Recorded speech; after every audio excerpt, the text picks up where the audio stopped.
Muscular dystrophy, can an EMG tell nerve versus muscle issues? Have you ever wondered how doctors determine whether muscle weakness is due to muscle disease or nerve problems? Electromyography, often called EMG, is a key tool in this process.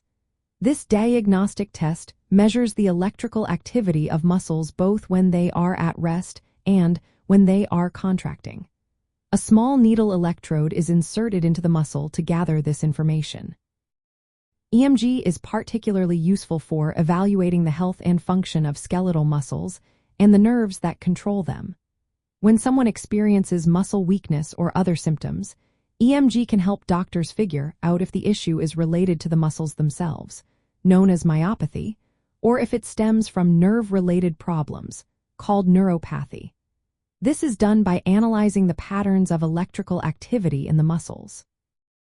In the case of muscular dystrophy, which is a group of genetic disorders that lead to progressive muscle weakness, EMG typically shows abnormalities that are consistent with muscle disease.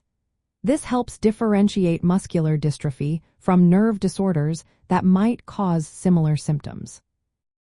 However, it is important to note that EMG is not foolproof. There can be differences between what EMG shows and the results from a muscle biopsy. This discrepancy can occur because different muscles may be tested or sampled. While EMG provides valuable insights, a muscle biopsy remains a more definitive method for diagnosing specific muscle diseases, including various types of muscular dystrophy.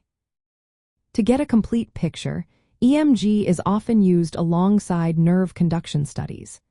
These studies assess how quickly and strongly electrical signals travel through the nerves. By combining these tests, doctors can better understand whether symptoms are due to muscle or nerve involvement.